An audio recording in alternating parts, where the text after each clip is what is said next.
바울과 바나바는 지금 어디서 설교하고 있는 거예요? 비시디아 안디옥이죠. 바울과 바나바를 파송한 교회가 어디 교회예요?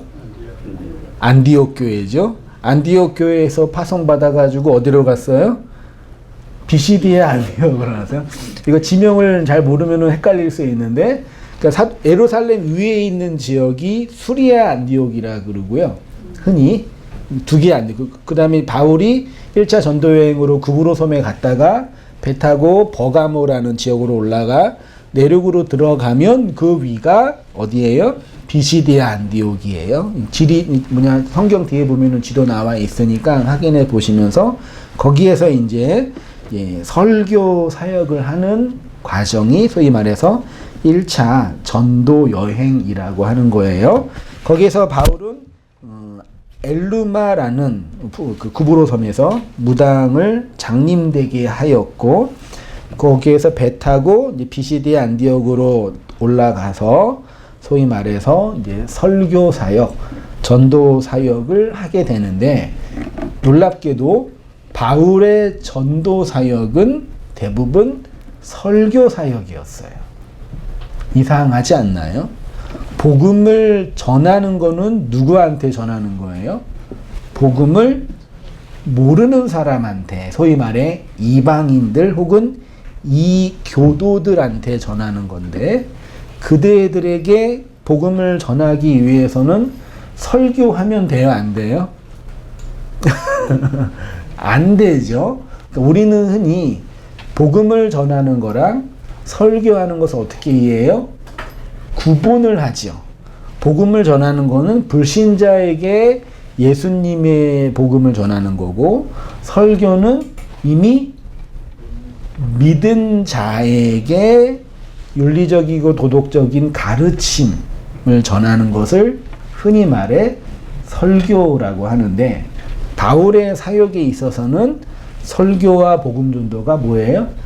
같은 거예요. 그러니까 사실 설교라고 말하면 좀 오해의 소지가 있어서 제가 대신 강론이라고 표현했는데, 그러니까 말씀을 전한다, 복음을 전하는 것은 말씀을 뭐 하는 거예요? 강론하는 거예요. 제가 이 자리에 강대산에 단상을 만들어서 말을 하잖아요. 이거는 소위 말해 설교를 하는 거라고 표현하는데, 엄밀한 의미에서는 뭐 하는 거예요? 복음을 전하는, 복음 전도의 사역을 하는 거예요. 그러니까 이 점에 있어서 오늘날 목회 사역의 핵심적인 본질을 많이 오해하고 있는 그런 상황인 것 같아요. 그래서 사도행전에 보면은 유난히 사도 바울의 설교가 많이 나와 있어요.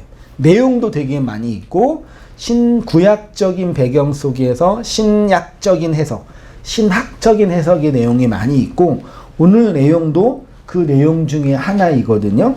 14장부터 시작, 13장, 14장, 17장, 21장, 25장 등등 다 있습니다. 나중에 한번 찬찬히 보시기 바라고요. 재미있는 거는 이 설교를 유대인에게도 하기도 하고, 누구한테 하기도 해요?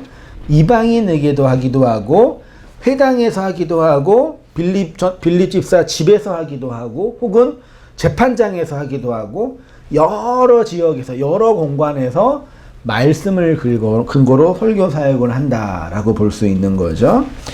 그는 다양한 사람들에게 구약으로부터 흐르고 있는 그리스도의 사역을 설교하면서 복음을 전파한다라고 하는 거죠. 여기서 제가 말하는 설교는 어떤 도덕적인 가르침이 아니라 뭘 근거로요? 성경을 근거로, 구약 성경이라는 텍스트를 근거로 복음적인, 기독론적인 해석으로 말하는 걸 뭐라 그런다고요? 그거를 강론 설교라고 하고, 그거를 다른 말로 또 뭐라 그런다고요? 복음을 전한다라고. 그러니까 우리가 다른 사람한테 복음을 전한다는 얘기가 뭔지 아시겠어요? 엄밀하게 말하면은 교회 와라, 예수 믿으면 복 받는다, 예수 믿으면 천국 간다, 이런 정도가 아니라 말씀을 근거로 뭐 하는 거라고요? 강론하고 설명하는 거죠. 어떤 내용으로요?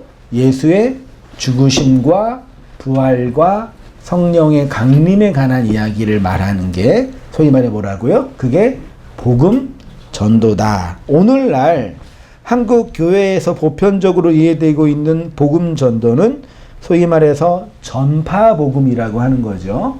전파 복음이 뭔지 아시죠? 네. 뭐예요? 예수 믿으면 천국 가요.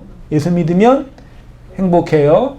예수 믿으면 좋은 일이 있어요. 교회에 이렇게 현성증 걸려있는 거 있잖아요. 그거를 뭐라 그런다고요? 복음을 전파한다. 흔히 표현하는 게 전파 복음이라고 그러죠. 그렇게 해가지고 예수님 믿어요? 못 믿어요? 그 말에 동의는 할 수 있어요. 그 믿음으로 뭐라고 표현하죠? 시인한다 그러죠. 나 예수님 믿어요. 그 말에 내가 동의해요. 그 네가 하는 말, 예수님을 믿으면 천국 간다. 그 말에 난 동의를 해. 이 말과 예수를 믿는 건 같아요? 달라요? 그건 다른 영역인 거예요. 왜요? 믿음이라는 것 자체가 누구의 영역이에요? 하나님의 영역이기 때문에 그래요.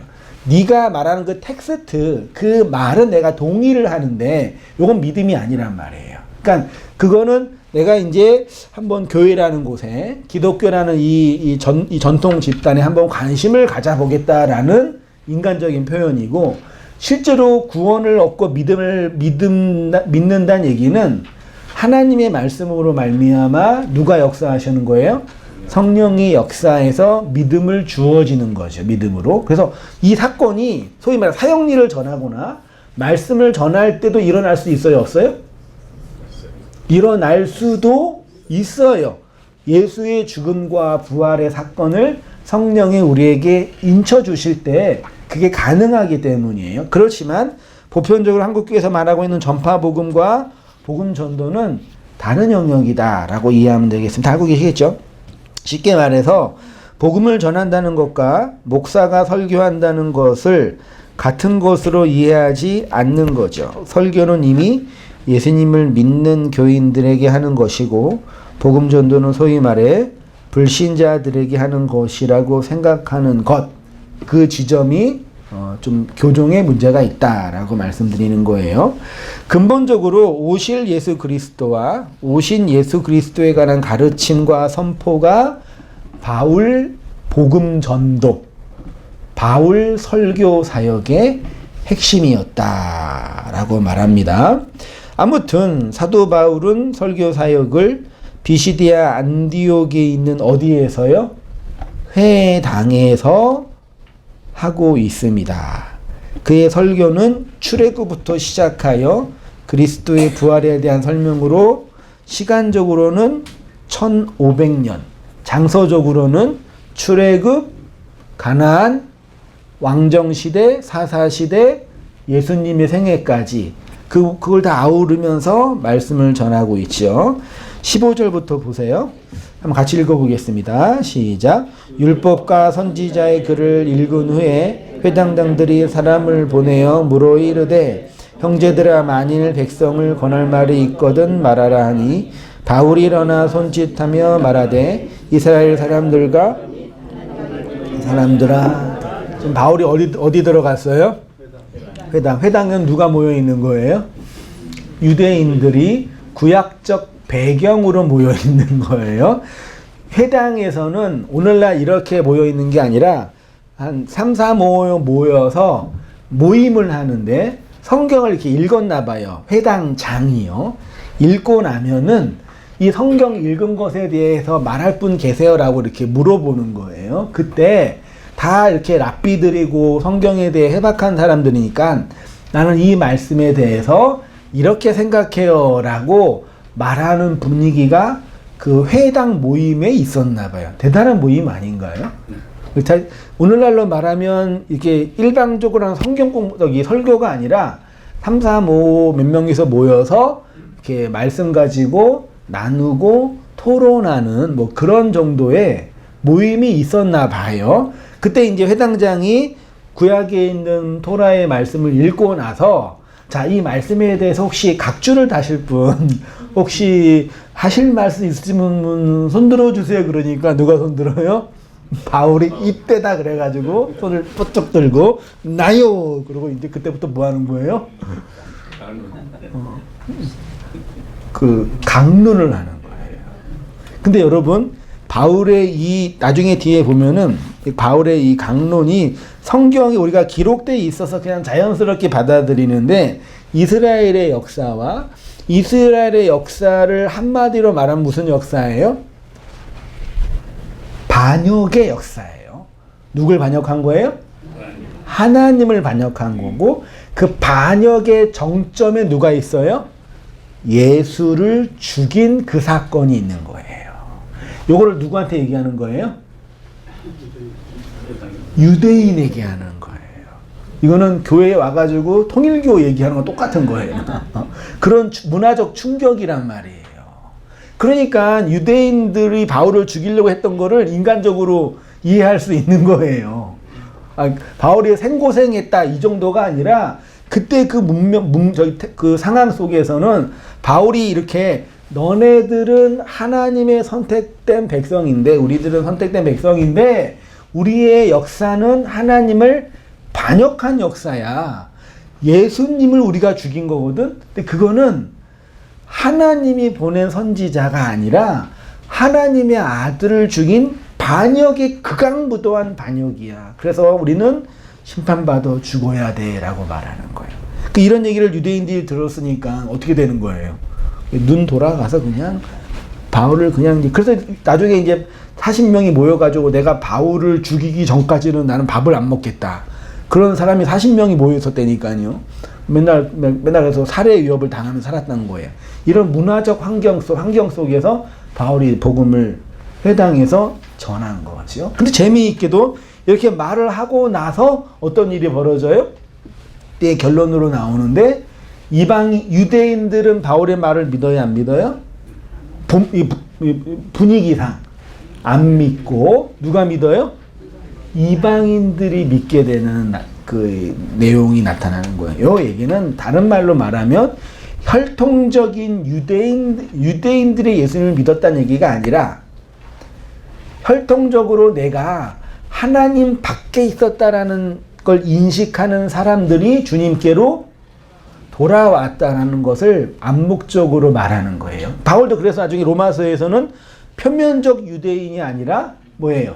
이면적 유대인이라고 말하는 이유가 문자를 가지고 있고 구약의 율법을 가지고 있고 구약의 관습을 가지고 있는 이면적 유대인이 중요한 게 아니라 표면적 유대인이 중요한 게 아니라 하나님이 선택받아 구원하기로 작정된 이면적 유대인이 구원받는다라는 취지로 그런 신학적인 얘기를 하게 되는 거죠. 아무튼 그렇게 이제 말씀을 강론하면서 복음을 전하는 내용인데 여기서 제 마음에 좀 다가왔던 부분 중에 하나가 율법과 선지자의 글을 뭐 했대요? 읽었다라고 표현하는데 여기 읽다라는 단어가 헬라어로 아나그노시스라는 단어래요. 아나그노시스라는 단어를 그냥 일반적으로 낭독하다, 읽다라는 뜻인데 단어를 찾아보면은 아나는 뭐예요? 위로 안오된 있죠. 위로 위에서부터란 뜻이고 그노시스는 뭐예요? 이게 기노스코거든요. 알다 이해하다예요. 그러니까 단어적으로 히브리인들 관점에서 헬라적 문명 속에 살고 있는 히브리인들의 관점에서 문자를 읽는 것은 그냥 소리내서 읽는 정도가 아니라 위의 것으로 뭐예요? 이해하다, 받아들이다 라는 것이 내포되어 있는 거예요. 뭐만으로도요? 문자, 글자, 성경, 기록된 말씀을 뭐 하는 거예요? 읽는 것만으로도요. 여기 동의하시나요? 우리가 성경을 아무리 읽어도 그 성경을 하늘의 것으로 위의 것으로 인식할 수 있어요? 안 읽어서 그러시는 거 아니에요? 읽는다고 돼요? 안 돼요? 안 되죠. 우리 문맥에서는 그래요. 근데 2000년 전에 이 당시의 문맥에서는 이게 가능해요. 왜냐? 이 당시의 문자는 오늘날 우리가 이해하는 이런 한글이나 영어 이런 문자가 아니라 뭐예요? 하나님의 숨결이 담겨진 신적인 존재예요. 뭐가요? 문자가요. 2000년 전이라니까요. 2000년 전에 글자를 아는 사람은 누구만 알았겠어요?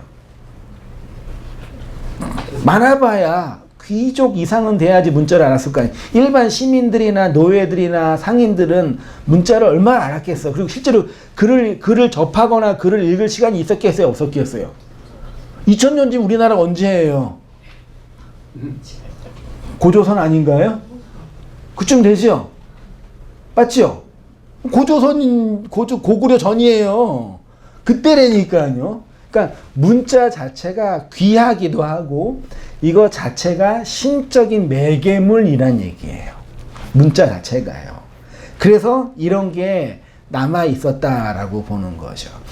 그래서 하나님이 우리에게 당신이 누구신가를 가르쳐 주기 위해서 예수님이 오셨잖아요. 그 예수님이 뭘로 오신 거예요?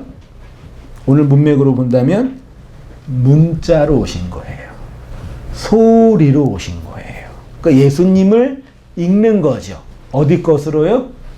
위의 것으로. 제 개인적인 묵상으로 그렇다는 얘기예요. 아무튼 그렇게 이제 아나그노시스가 그런 위의 것으로 인식하다라고 이해할 수 있어요. 그러니까 문자를 눈으로 보고 입으로 소리를 내는 것 안에는 위의 것, 하늘의 것을 이해한다는 전제가 있는 거겠죠. 원래 고대 시대에서는 문자는 일반 대중들이 언제든지 읽을 수 있는 것이 아니라 특별히 교육받던 귀족들 정도만 읽을 수 있었고, 그 이전에는 종교적으로 제의를 드리는 사제들이 기원문을 읽으면서 누구한테 드리는 거예요? 하늘에 계신 신에게 뭘 드리는 거예요? 문자의 소리를 드리는 거예요. 그래서 구약 성경에서 여호와여 내 소리를 뭐 해주세요? 들어주세요 라는 기도가 오늘날 우리가 힘든 일 때 기도하면 하나님이 들어주시는 이런 개념이 아니라 이러한 문자 자체 안에 신학적인 의미가 내포되어 있는 거예요. 제가 이 얘기를 왜 하냐면 결국 하나님의 문자로 누구를 보내주셨다고요? 예수를 보내주셨다고요. 그래서 예수가 하나님의 문자가 담겨져 하나님의 말을 하는 뭐예요? 하나님의 소리란 얘기죠. 그런 측면에서 문자를 읽는 것은 예수를 보는 거고 예수를 읽어내는 거예요. 근데 유대인들은 그 예수를 이해했어요? 못했어요? 못했죠. 근데 지금 사도 바울이 문자를 읽고 나서 이 문자의 내용이 누구다? 예수 그리스도라고 얘기하는 거. 이 얘기는요 2000년 전에는 어마어마한 사건이라니까요. 특히 유대인들에게는 예수라는 이 인물이 구약에 선택받은 우리의 역사를 완전히 부정하고 우리의 종교를 완전히 해치하는 하나님이 보낸 그 왕이고 선지자고 제사장이다라고 말하는 자체가 유대교를 완전히 무너뜨리는 아주 중대한 그런 신학적인 얘기라는 얘기예요. 그리스도의 복음이 생명 종교라고 할 수 있는 이유는 하나님의 말씀이 문자로 기록되어 있고 그 문자를 하나님의 소리로 들을 수 있기 때문입니다. 기독교 역사상 신약과 구약을 구분하는 중요한 사건이 뭐예요? 예수님의 성육신이에요? 흔히 그렇게 이해하죠. AD와 BC가 예수님의 성육신으로 나타났다고? 그거는 이제 조금만 아는 거예요. 틀린 건 아니지만 엄밀하게 말하면 신약과 구약을 구분하는 그 기준점은 어디예요? 사도행전 2장의 성령 강림이에요. 그러니까 성령 강림은 예수님이 성육식으로 오신 사건과 같은 단회적이고 일회적인 사건이에요. 그래서 오순절주의자들이 이런 성령 강림 사건이 우리에게 반복될 수 있다라고 말하는 것은 이러한 신학적인 문제가 있는 태도, 그러니까 이렇게 성령의 능력을 많이 받아서 어떤 종교적인 경험을 한다 이런 개념이 아니라 그 사건이 또 반복된다고 말하는 것은 반복되면 좋겠죠. 얼마나 좋겠어요? 그럼 어떤 문제가 있냐면 예수님이 육체로 오신 그 사건이 또 반복된다는 것과 같은 그런 의미가 된다는 얘기예요. 아무튼 신약과 구약을 구분하는 가장 중요한 사건이 예수님 죽으시고 부활하셔 성령으로 오신 예수님의 성령의 강림 사건이라는 얘기. 이게 되게 중요합니다. 이거는 역사적으로 단내적 한 번만 있었고 또 교회 안에 이 경험이 어떻게 해요? 개인적으로 나타나는 거예요. 우리도 우리 인생에 예수님이 오셨죠. 육으로 오셨죠. 육으로 오셨는데 그 육으로 오신 예수가 의미로 내용으로 깨닫게 된 사건이 뭐라고요? 성령이 임한 사건이다. 요거를 사도 바울이 에베소서에서 성령으로 우리를 뭐 했다고 표현해요? 인쳐주셨다. 도장을 찍어주셨다라고 표현하는 거예요. 왜 우리가 성령을 받아야만 되냐면 그렇지 않으면 문자와 소리, 율법과 아래 것으로 갇혀있는 우리가 그 내용을 위의 것으로 아나그노시스, 위의 것으로 읽어내지 못하기 때문이에요. 유대인이 그 표본이에요. 근데 그거를 누가 깨고 있는 거예요? 사도 바울이 깨고 있는 거예요.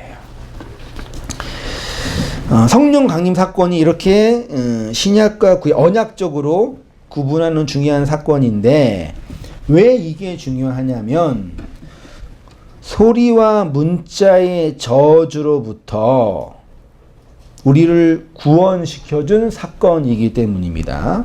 제가 이렇게 표현했는데 성령 강림은 구약의 바벨탑 사건과 시내산 사건의 구속사적 성취예요.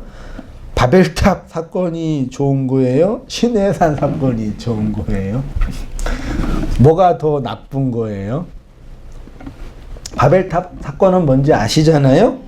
바벨탑으로 말미암아 말이 혼잡하게 되었죠. 그 얘기는 뭐예요? 서로 못 알아먹는다. 우리가 같은 말을 하는데 말의 소통이 돼요, 안 돼요?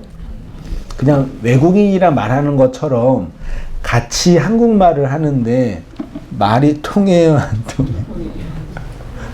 이상하지 않나요?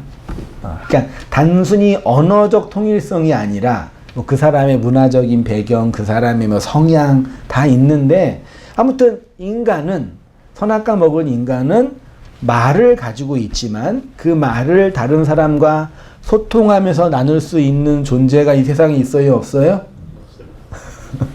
내 말을 이해하는 사람이 있어요, 없어요? 옆에 있는 분 내 말 이해 못해요? 절대 못해요.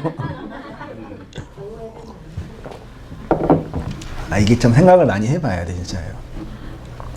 같은 말을 하는데, 물론, 그러니까, 겉으로 이렇게 의사소통은 되는데, 뭐라 그럴까요? 이심전심이라 그럴까요? 내 마음에 있는 그 마음을 말로 말하면, 그 말을 통해서 그 사람이 내 마음을 이해해요, 못해요? 절망적이야. 못해요. 그래서 우리는 같은 말을 하지만 서로 다른 말을 하고 있는 세상 속에 살고 있어요. 서로 말하잖아요. 누구 말만 해요? 내 말만 하잖아요. 누가 내 말만 해요? 자기 권력이 센 사람이 말하고 권력이 약한 사람이 말을 잘 생각해 보세요. 회사에서 누가 제일 말을 많이 해요? 웃자고 한 얘기지만 본질적인 거. 그러니까 바벨탑의 언어의 저주는요, 그냥 단순히 뭐 영어 한다, 외국어 한다 이 개념 정도가 아니라 인간이 근본적으로 자기 말만 하여서 다른 사람의 말을 이해하지 못한다라는 걸 내포하고 있는 거예요. 이해되시나요? 하물며 인간이 하나님의 말을 이해한다고요? 이해해요, 못해요? 유대인들이 정확하게 이해를 보여준 거예요. 못한 거예요. 야, 너희가 지금 바벨탑의 저주 안에 있는 바벨론 종자들이야 라고 애둘러서 말하는 거예요, 바울이요. 니네 하나님의 말 이해 못했어. 봐봐, 예수도 이해 못했잖아. 이 얘기하는 거예요. 그 사건을 성령 강림이 언약적으로 성취 회복했다라는 첫 번째고요. 두 번째 신의 산은 뭐예요? 하나님이 모세를 통해서 이스라엘에게 뭘 준 거예요? 말을 뭐해서? 기록해서 문자로 줬잖아요. 말을 준 거예요. 근데 그 말을 좀 더 발전해서 뭘로요? 돌에 기록을 해서 문자를 준 거예요. 됐죠? 문자를 줬는데 문자를 받은 이스라엘 백성이 어떻게 됐어요? 그 문자가 요구하는 일을 성취했어요? 그 문자를 대적했어요? 아니 문자를 던지니까 뭐 하고 있을 때 걔네들이 딱 아래에서요. 금송아지 만들어서 우상 숭배하고 있었잖아요. 그 얘기는 하나님의 문자가 이 세상에 떨어지면 이 세상에 율법받은 인생들은 어떤 존재로 드러난다는 얘기예요? 하나님을 우상으로 만드는 존재로 드러난다. 그러니까 전자, 바벨탑 사건은 하나님의 말을 이해 못한다는 전 인류의 보편적인 문제고, 후자, 신의 산 사건은 문자를 받은 선택받은 언약받은 이스라엘 백성조차도 그 하나님을 누구의 욕망으로요? 자신들의 욕망, 그 시대가 만들어낸 자신들의 욕망으로 만들어서 섬긴다라는 걸 성경이 보여주는 거예요. 이 두 사건을 언약적으로 회복한 사건이 뭐라고요? 그게 성령 강림이란 얘기예요. 그래서 성령을 받으면 가장 먼저 이해되는 게 뭐예요? 하나님의 말씀, 하나님의 소리가 성령의 증언인 예수 그리스도로 해석되어 받아들여진다. 그거를 믿음으로 말미암아 성령이 인치신다라고 표현하는 거예요. 바벨탑의 저주는 언어의 혼잡으로 사람들이 더 이상 다른 이의 말을 알아듣지 못하게 되었다라는 것을 말하는 것이고, 신의 산은 하나님이 모세를 통해서 율법의 말씀을 주심으로 백성들의 죄와 악, 우상 숭배의 현실이 폭로되어 몇 명이 죽었어요? 3,000명이 죽었는데 또 성령 받아서 몇 명이 살아나요? 3,000명이 살아났잖아요. 그 얘기를 하는 거죠. 바벨탑 사건은 언어를 못 알아먹어서 흩어지게 되었고, 신의 산 사건은 율법을 받아서 3,000명이 죽게 되었는데, 오순절 성령 강림을 통해서 흩어진 자들이 뭐 하는 거예요? 같은 말로 모이게 되고, 그리고 그 말을 통해 3,000명이 살아나게 됐다라는 걸 성경이 증언하고 있는 것입니다. 이렇게 율법이 성취되어 죽었던 3천이 살아나게 됐고요. 성령 강림 이후에 기독교는 더 이상 율법과 제의의 종교가 아니라, 율법과 제의, 형식 중심의 종교가 아니라 무슨 종교예요? 그냥 흔하게 말씀 종교, 혹은 문자 좀 그렇다. 네. 영의 종교라 그럴까요? 말씀은 영이고 영이 생명이니까 말씀 종교라고 말하는 거죠. 제의적인 종교가 아니라요. 여기 핵심은 말씀 곧 문자입니다. 이렇게 구약 성경을 읽고 구약 역사에 대한 그리스도의 중심을 선포하게 된 거예요. 그래서 기독교가 참, 개신교가 참 독특한 부분 중에 하나가, 모든 제의를 다 이렇게 개별적으로 만들어도 뭐 하나는 남겨져 있는 거예요? 기록된 캐논이라고 하는 성경 문자가 남겨져 있는 거죠. 그렇게 이제 말씀을 전하게 됐고요. 그 얘기를 이제 구체적으로 이제 17절부터 22절까지 사도 바울이 이스라엘의 역사에 대해서 그냥 쭉 신앙 고백적으로 기술하고 있는 거예요. 사도 바울의 설교보다 더 설교를 잘했던 분이 누구예요? 이렇게 말해본 퀴즈인데, 사도 바울은 누구의 설교에 영향을 가장 먼저 받았을까요? 예수님 설교 들었어요? 못 들었어요? 못 들었죠. 누구 설교를 가장 먼저 들었을까요? 스데반. 스데반 죽을 때 있었잖아요. 그래서 스데반 설교를 너무 잘했거든요. 얼마나 잘했으면 얼굴이 환하게 빛나겠어요. 그 스데반의 설교를 아마 들어서 그의 설교와 죽음에 적지 않은 충격을 충격은 뭐 아니더라도 하여튼 영향을 받았을 거라고 추론할 수 있는 거죠. 스데반의 설교는 아브라함부터 시작하거든요. 근데 바울의 설교는 출애굽부터 시작해요. 근데 전체적인 내용은 비슷하게 흘러가요. 비슷하게. 광야 40년, 가나안 7족속, 그 다음에 가나안 땅에 450년, 사사시대 쭉 얘기하다가 다윗 얘기하고, 그 다음에 세례 요한 얘기하고, 누구까지 얘기해요? 예수님까지 얘기하고, 그 예수님의 죽으심과 살아남에 대해서 쭉 얘기하는 게 17절부터 37절까지 쭉 나와 있는 부분입니다. 본문을 쭉 보시면 되고요. 자, 23절부터 한번 보세요.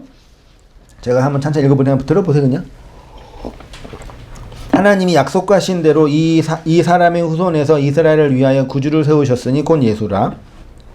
성경에 그를 가리켜 기록한 말씀을 다 응하게 한 것이라. 후에 나무에서 내려다가 무덤에 두었으나 하나님이 죽은 자 가운데서 그를 살리신지라. 갈릴리로부터 예루살렘에 함께 올라간 사람들에게 여러 날 보이셨으니 그들이 이제 백성 앞에서 그의 증인이라.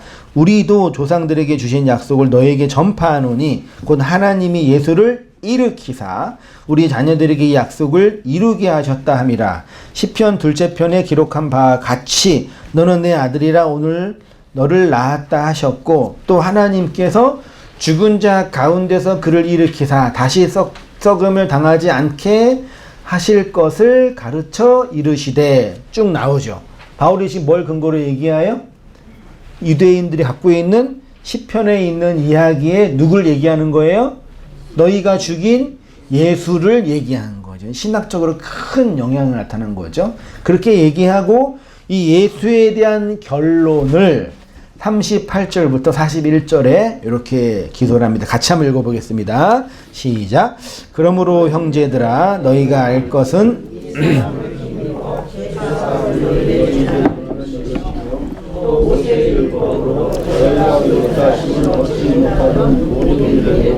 이 사람을 힘입어 믿는 자마다 의롭다 하심을 얻은 이것이라. 그런즉 너희는 선지자들을 통하여 말씀하신 것이 너희에게 미칠까 삼가라. 일러스되 보라 멸시하는 사람들아 너희는 놀라고 멸망하라. 내가 너희 때를 당하여 한 일을 행할 것이니 사람이 너희에게 일러줄지라도 도무지 믿지 못할 일이라 하였느니라 하시나. 앞에 이스라엘의 역사, 예수의 생애 말하고, 이스라엘의 역사와 예수의 생애를 통해서 하나님이 우리에게 뭘 줘요? 소위 말해 죄사함, 믿음, 의롭게 하심이라는 구원의 효과, 구원의 내용에 대한 설명을 쭉 하고 있는 거죠. 죄사함을 누구를 통해 받는다고요? 예수님을 통해서. 누구를 믿게 돼요? 예수님을 믿게 돼요. 누구를 통해 의롭게 돼요? 예수를 통해서 의롭게 돼요. 누구한테 하는 얘기예요? 유대인에게요. 오늘 우리에게는 그냥 평소에 읽었던 본문처럼 느껴지지만 이 당시에 이 얘기를 듣고 있는 유대인들 입장에서는 어떤 상황이에요? 자신들이 갖고 있었던 구약적인 모든 구원론적인 배경을 완전히 무너뜨리는 사건이 된 거죠. 그래서 표면적 유대인은 예수님을 믿지 못하게 되는 거예요. 그래서 그들이 이면적 유대인이 되는 것을 구원이라고 표현하는 거죠. 바울은 이렇게 이스라엘의 출애굽부터 시작하여 예수 그리스도의 죽으심과 부활까지 역사적인 사건을 기술하면서 그 사건이 가지고 있는 영적인 의미, 구원사적인 의미에 대해서 쭉 설명합니다. 핵심은, 이 역사의 핵심은 복음의 소식을 듣는 자들 안에서 나타나게 되는 믿음과 제사함과 의롭게 됨에 관한 내용이잖아요. 이렇게 우리가 제사함을 받고 의롭다 하심을 얻기 위한 전제가 뭐예요? 오늘 본문 어떻게 있죠? 39절에 또 모세의 율법으로 너희가 의롭다 하심을 얻지 못하던 모든 일, 모세의 율법으로는 그들이 뭘 얻지 못해요? 야, 너네가 평생 모세의 율법, 토라의 말씀들을 읽고 묵상하고 하고 있는데 그걸로는 의롭다 하심을 얻지 못한다라고 선언하고 그 다음에 뭐라 그래요? 이 사람을 뭐예요? 힘입어. 이 사람은 누구예요? 앞에 말한 예수죠. 여기 오역입니다. 예수님을 힘입어 우리가 구원받는다. 그 말 맞아요? 틀려요? 예수님의 도움으로 구원받는다. 예수님의 도움으로 의롭게 된다. 맞아요? 틀려요? 한번 생각해 보세요. 나의 힘으로는, 나의 자력으로는 구원 못 받으니 예수님의 능력으로 구원, 이게 소위 말해 타력 구원이잖아요. 우리는 자력 구원이 아니라 타력 구원이잖아요. 내가 내 힘으로 구원받는 게 아니라 내 밖에 있는 예수님의 능력으로 구원받는다. 그 말은 맞아요? 틀려요? 그 말이 맞지요. 근데 이거를 예수님이 어떤 능력을 행해서 나를 이렇게 꼭 끄집어내서 이런 개념이 아니라 오늘 본문은 힘입어라는 단어를 왜 힘입어로 썼는지는 잘 모르겠는데 원문에 보면은 그냥 n으로 되어 있어요. n 어디 안이라는 전치사로 되어 있어요. 그러니까 이 사람을 힘입어에 n로 되어 있고요. 또 하나가 어디에 있냐면 또 어디에도 n이 있거든요. 그리스도와 함께 할 때도 n으로 되어 있어요. 그러니까 예수님을 힘입어 구원받는다는 얘기는 예수님의 도움으로 구원받는다는 얘기는 통동적으로 말할 수 있지만 내용적으로 본다면 예수님 안에서 뭐 한다고요? 구원받는다라고 하는 거예요. 그 얘기는 예수의 죽음 안에서 함께 죽는다와 동일한 거예요. 다시 말하면 우리가 예수님을 통해 구원받는다, 예수님을 힘입어 구원받는다는 얘기의 전제는 예수 안에 있는 거란 거고 그것의 더 큰 전제는 뭐예요? 예수와 함께 서로 죽는 거예요.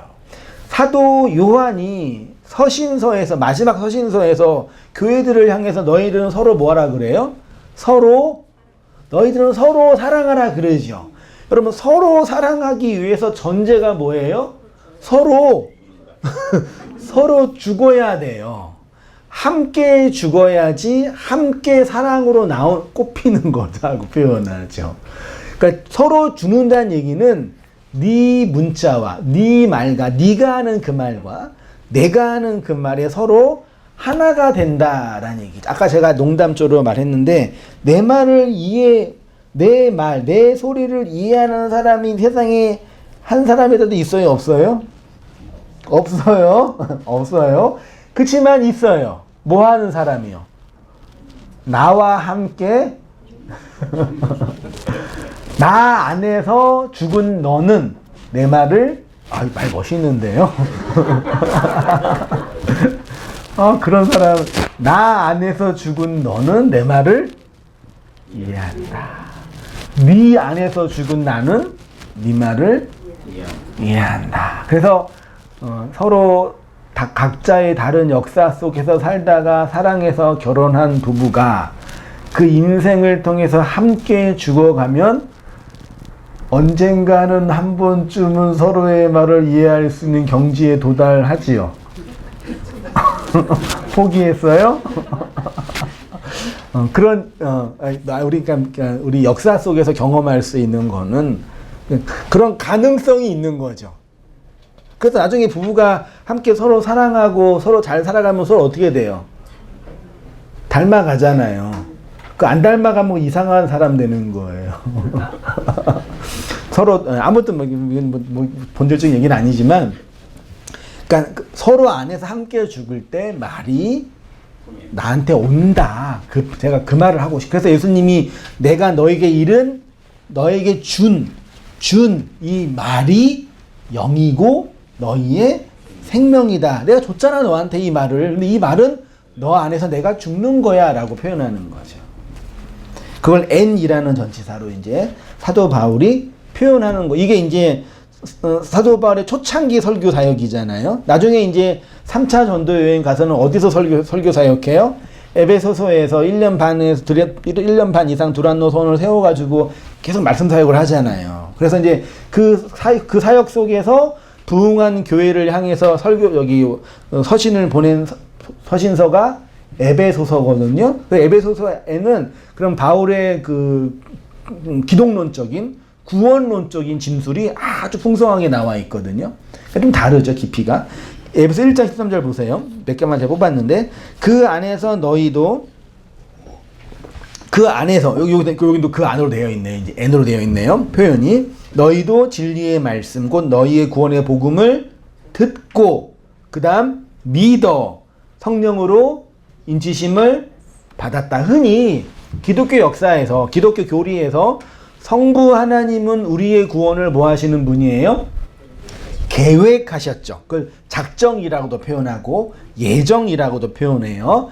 성부 하나님은 그런 구원의 전반적인 것들을 작정하고 계획하고 예정하셨다. 그 일을 실행하신 분이 누구다?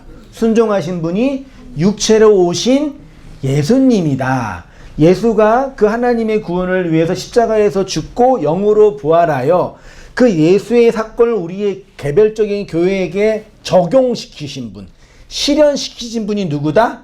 그게 성령님이다 라고 교리적으로 정리를 한 거란 말이죠. 그 얘기를 한 거예요. 그래서 성령 하나님은 기독교의 그 진리가 내 역사와 내 삶 속에 밖에서 일어나는 사건이 에피 사건이 아니라 어디에서요? 내 안, 우리의 경험적으로 내 말, 내 마음 안에서 나타나는 하나님의 사역이 되게 하신다라고 말하는 거죠.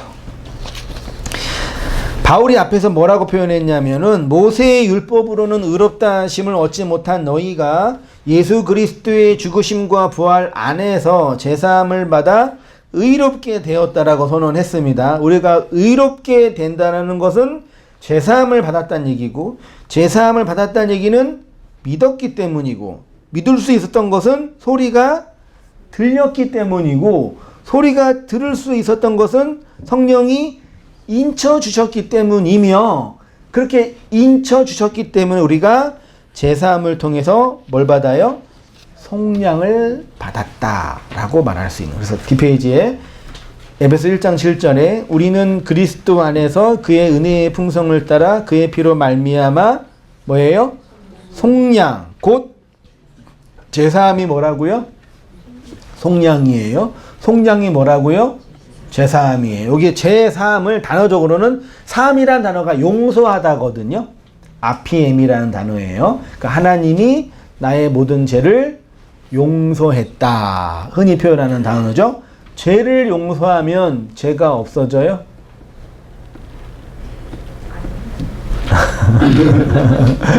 다른 영역이죠. 지은 죄는 없어져요? 안 없어져요? 제 물리적으로 현실적으로 죄라는 어떤 행위를 했다고 쳐요. 그게 없어져요? 안 없어져요? 아담과 하가 선악과를 먹었잖아요. 그 죄잖아요. 그 선악과를 먹은 죄를 하나님이 용서하셨죠. 그 선악과 먹은 그 죄가 이제 없어져요? 먹은 그거는 없어진 거 하나님 안 쳐주시는 거예요? 아니죠. 그대로 있죠. 그치만 하나님이 용서하신 거예요. 잘 이해하셔야 됩니다. 이걸 이제 소위 말해 구원파나 이게 이런 분들이 내가 우리 죄 없어요. 맞죠? 우리는 죄 없습니다. 저는 죄 없어요. 제가 무슨 일을 해도 저는 죄 없어요. 이렇게 말하면 돼요? 안 돼요? 그거는 하나님이 나를 죄 없다고 뭐 하는 거예요? 쳐주는 거예요. 네? 죄가 있는데 죄가 없다고 쳐주는 거예요. 그걸 뭐라 그래요? 교리적으로 칭의라니까 의롭다라고 칭은 뭐예요? 그냥 불러주는 거예요. 의로운 존재가 아닌데 내가 너를 의롭다라고 불러줄게. 우리는 여전히 무슨 존재예요? 불의한 존재. 그러니까 여러분 잘 들으셔야 돼요. 칭의적 구원에서 중요한 거는 우리의 내적인 불결함이나 우리의 죄가 아니라 하나님의 말이에요. 그래서 하나님의 의로움으로 칭함을 받은 존재는 하나님에 의해서 의로운 자로 칭해졌지만 여전히 내 안에는 뭐가 있어요?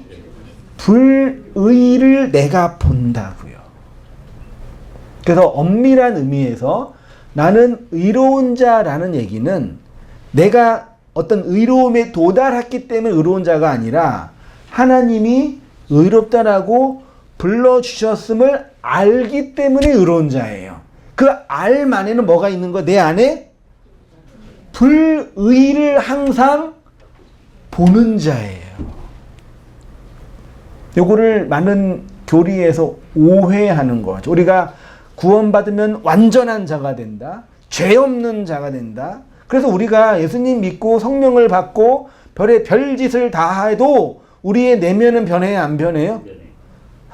그 담대하게 말하시면 어떡해요. 변하는 것처럼 보일 때도 있지만 다시 어느 지점에서 나는 여전히 그 나구나라는 걸 인지할 때가 있잖아요. 그 성령의 능력이 없어서 그러는 건가요? 우리가 순종을 안 해서 그러는 건가요? 뭐 때문에 그러는 거예요? 원래 그런 거예요. 그걸 하나님이 보여주신 거라니까요. 다만 하나님이 나를 의로운 자로 뭐 하는 거예요? 덮어주신 거예요. 그거를 속량, 속죄라고 불러주는 거죠. 이 이야기를 성경에서 보여준 단어가 방주와 뭐예요? 언약궤예요. 방주와 언약궤. 이 속죄, 속량하다가 히브리어로 카파르, 헬라어로는 아폴리트로시스란 단어고요. 헬라어로는. 히브리어로는 뭐라고요? 카파르, 많이 했었어요. 카파르란 단어고, 이 카파르의 뜻이 속죄하다, 역청을 칠하다예요. 그게 코페르고, 요게 코페르가 역청이란 명사가 되고, 그 방주에는 뭘 칠했어요? 코페르를 칠했잖아요. 역청이라는 물리적으로는 기름 같은 그런 방수 재질이 있는 걸 칠한 거지만 내용적으로는 속죄를 칠한 거예요. 더 나가면은 예수의 피를 덮은 거예요. 그러니까 방주라는 큰 배, 큰 상자에 코페르를 칠했는데, 역청을 칠했는데, 그거는 신학적으로 뭐예요? 예수의 피라고 말할 수 있는 거예요. 예수의 피로 덮어져 있는 거예요. 그래서 이 이야기가 성전에 와서는 언약궤에 뭐가 덮여져 있어요? 언약궤에 이게 천으로 덮고 그에 뭘 뿌려요? 예수의 피를 뿌리잖아요. 왜 피를 뿌려요? 그 언약궤가 인간의 죄와 악을 상징하는 언약이기 때문에 그걸 딱 뿌리면 그 안은 인간의 죄와 악이 가득한 곳이지만 하나님이 볼 때는 뭐만 보여요? 어린 양의 피만 보이잖아요. 그 안에 뭐가 있든 그게 중요한 게 아니라 피로 덮여져 있으니까요. 그래서 우리가 성도가 거룩하게 되고 의롭게 됐다는 얘기는 내가 예수의 의로움, 예수의 피로 뭐 하는 거예요? 덮어져 있다라는 걸 덮으면서 인식하는 걸. 그걸 의로움이라고 하는 거예요. 그치만 나는 여전히 이거 벗겨지면 불의한 자라는 걸 이걸 잊고 있으면 뭐 하는 거예요? 아는 거죠. 그럼 이거 벗어요, 안 벗어요? 의지적으로 한다면. 벗으면 빨개 벗겨진 자가 되는데 어떻게 벗어요? 그게 의로움이라고요. 근데 인간들이 야, 내가 어떻게 그렇게 되는지 알아? 하나님이 나한테 준 명령 내가 열심히 지키려고 노력했어. 그래가지고 이 망토, 이 빨간 옷 입은 거야 라고 말하는 거란 말이에요, 사람들이요. 이걸 어떻게 얻었어요? 내가 돈 주고 내 의로움으로 산 거라고요. 네? 그게 내 의로움으로 노력해가지고 산 거에서 우리가 뭐 열심히 행하거나 뭐 노력할 때는 내가 의로운 것처럼 느껴지고 뭐 아무것도 안 하고 말씀도 안 듣고 말하자면 그렇게 되면 내가 불의하다 생각하는 이유가 그것 때문에 그러는 거라니까요. 그 성도 안에는 이렇게 그 그리스도의 의만을 붙잡는 그 간절함과 애절함과 안타까움과 눈물 어린 간절함이 내재되어 있는 거. 왜요? 예수의 의가 높기 때문도 있지만 내 안에 뭐가 크기 때문에 불의가 어마어마하기 때문에 그걸 알기 때문에 그 의를 붙잡을 수 없다라는 걸 알고 있는 거예요. 어떤 건지 이해되시죠? 근데 유대인들은 정확하게 정반대로 한 거란 말이에요. 사도 바울도 그렇게 살았고 그 일이 다메섹의 십자가 빛으로 임하신 그리스도의 사건과 구약 성경을 다시 재해석하면서 그리스도의 의가 자기한테 주어지는 것을 확인하게 된 거고, 오늘 우리의 교회도, 우리의 성도님도, 우리의 삶도 이렇게 하나님의 말씀을 통해서 복음의 의를 입혀지게 된 거죠. 의가요. 그게 이제 언약계 지성소 이야기 한 겁니다. 읽으면서 정리해 볼게요. 어떻게 표현해? 4페이지 오른쪽. 이것이 하나님의 백성된 교회의 존재 원리예요. 우리가 구원을 받았다는 것은 죄사함을 받은 것으로 죄가 없었는데 그리스도의 성량으로 없어지게 되었다는 것이고, 내가 나를 볼 때는 여전히 뭐예요? 죄인이지만 하나님 나를 볼 때는 죄 없는 자라고 보는 거죠. 왜요? 그리스도의 의로, 피로 덮여졌기 때문이에요. 이 상태를 의로운 상태다, 성량받은 상태다라고 표현합니다. 바울이 이러한 내용을 간직하면서 구약 성경에 관한 이야기를 예수를 근거로 설교를 쭉 하니까 그 얘기를 들었던 유대인들은 어떻게 돼요? 속이 뒤집어졌죠. 근데 누가 예수님 믿어요? 그러니까 회당에 그 당시에 이방인들도 참여할 수 있었을 것 같진 않거든요. 제 느낌으로는요. 근데 이후에 이제 쭉 기술되는 거 보면은 유대인들은 물론 모든 유대인이 그런 건 아니지만 대부분의 유대인들은 바울과 바나바를 쫓아내고 그 발을 털어서 도망갔잖아요. 바울이요. 쫓아내고 성경은 누가 믿었다 그래요? 이방인들이 믿었다라고 표현하는 거죠. 그래서 나중에 설교 사역하다가 이제 쫓겨나가지고 또 이제 다시 어디로 가죠? 이고니온 이 지역으로 떠나가게 되는 이야기가 나오는 거죠. 요거만 읽고 정리할게요. 본문 그 13장 45절 보면 보세요.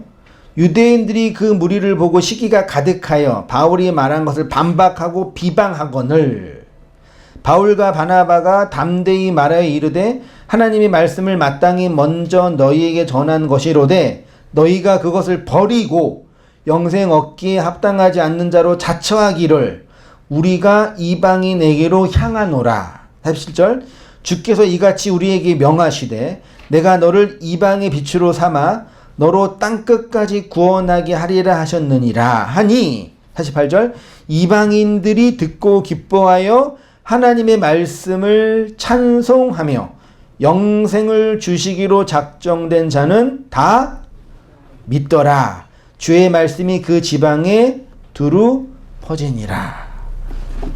이에 유대인들이 경건한 기부인들과 그 신의 유역자들을 선동하여 바울과 바나바를 박해하게 하며 그 지역에서 쫓아내니 두 사람이 그들을 향하여 발에 티끌을 떨어버리고 이고니온으로 가거늘. 제자들은 기쁨과 성령이 분위기 좀 보이세요? 열심히 유대인들에게 복음을 전했는데 유대인들은 바울을 대적하고 그 주위에 있는 이방인들이 그 말씀 듣고 주님께로 돌아오게 되고 그 당시 그 지역에 있는 그 검문 세족들이 유대인들이 바울과 바나바를 쫓아내서 더 이상 비시디아 안디옥에 사역하지 못하고 옆으로 이제 도망가게 되면서 본문이 이제 끝나게 되는 겁니다. 다음 주에 이어서 말씀 강론하겠습니다. 기도하겠습니다. 하나님 아버지, 주님의 역사와 선지자들, 사도들의 역사들을 통해서 우리 인생에게 말씀하시고 그 진리를 펼쳐주시니 감사합니다. 하나님의 기록된 말씀을 우리의 눈으로 보고 입으로 고백하여 하늘의 소리로 하늘의 것으로 이해하며 진리를 따라 살아갈 수 있는 우리의 삶이 될 수 있도록 인도하여 주시옵소서. 바울의 계속되는 전도 여행과 그들의 사역을 통해서 우리에게 여전히 말씀하시고 조명하시는 성령 하나님의 놀라운 깨달음과 은혜의 인도하심에 거하고 그로 말미암아 땅 끝 마지막 하나에 이르는 하나님의 말씀의 놀라운 성취가 우리의 삶과 신년 가운데 아름답게 열매 맺도록 역사하여 주시옵소서. 이제는 우리 주 예수 그리스도의 은혜와 하나님 아버지의 크신 사랑과 성령의 교통하심이 사랑하는 모든 성도님들의 삶 속에 지금부터 영원까지 함께 있을지어다. 아멘.